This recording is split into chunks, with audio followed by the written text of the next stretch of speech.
ଚାଲନ୍ତୁ ଆଜିର ପ୍ରଥମ ପ୍ରଶ୍ନଟି ଆଲୋଚନା କରିବା। ଆଜିର ପ୍ରଥମ ପ୍ରଶ୍ନଟି ହେଉଛି ବିଶ୍ୱରେ କେଉଁ ଦେଶରେ ଦୁଇ ମୁଣ୍ଡିଆ କଇଁଛ ଅଧିକ ଦେଖାଯାଆନ୍ତି? ବିଶ୍ୱରେ କେଉଁ ଦେଶରେ ଦୁଇ ମୁଣ୍ଡିଆ କଇଁଛ ଅଧିକ ଦେଖାଯାଆନ୍ତି? Option A England, option B America, option C Dubai, option D Bharat. ସଠିକ ଉତ୍ତରଟି ହେଉଛି ଅପସନ୍ ବି ଆମେରିକା। ଆମେରିକାରେ ହିଁ ଦୁଇ ମୁଣ୍ଡିଆ କଇଁଛ ଅଧିକ ମାତ୍ରାରେ ଦେଖାଯାଆନ୍ତି।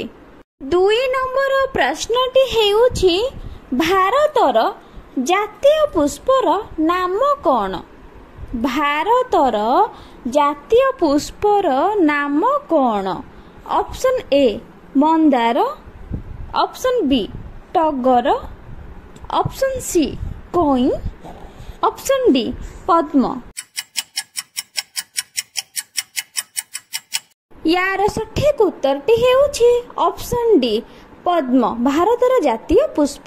3 ନମ୍ବର ପ୍ରଶ୍ନଟି ହେଉଛି କେଉଁ ଜୀବ ଛିଡ଼ା ହୋଇ ଶୁଏ? କେଉଁ ଜୀବ ଛିଡ଼ା ହୋଇ ଶୁଏ? ଅପସନ୍ ଏ ହାତୀ, ଅପସନ୍ ବି ବାଘ, ଅପସନ୍ ସି ଘୋଡ଼ା, ଅପସନ୍ ଡି ଗାଈ। ୟାର ସଠିକ ଉତ୍ତରଟି ହେଉଛି ଅପସନ୍ ସି ଘୋଡ଼ା। ଘୋଡ଼ା ହିଁ ଛିଡ଼ା ହୋଇ ଶୋଇଥାଏ। 4 ନମ୍ବର ପ୍ରଶ୍ନଟି ହେଉଛି ଭାରତର ଜାତୀୟ ନେତା କିଏ? ଭାରତର ଜାତୀୟ ନେତା କିଏ?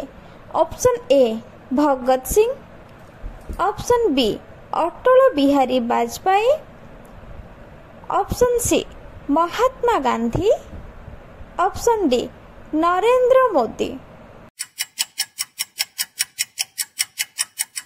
ୟାର ସଠିକ ଉତ୍ତରଟି ହେଉଛି option C Mahatma Gandhi.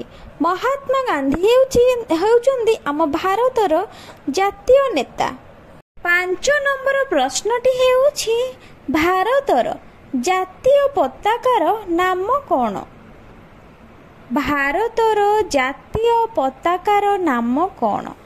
Option A red, option B union ମିଶୋକି,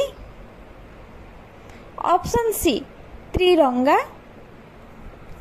ଅପସନ୍ ଡି 5 ଷ୍ଟାର। ୟାର ସଠିକ ଉତ୍ତରଟି ହେଉଛି ଅପସନ୍ ସି ତ୍ରିରଙ୍ଗା। ଭାରତର ଜାତୀୟ ପତାକାର ନାମ ହେଉଛି ତ୍ରିରଙ୍ଗା। ଆଜି ପାଇଁ ଏତିକି ରହିଲି। ଜୟ ଜଗନ୍ନାଥ।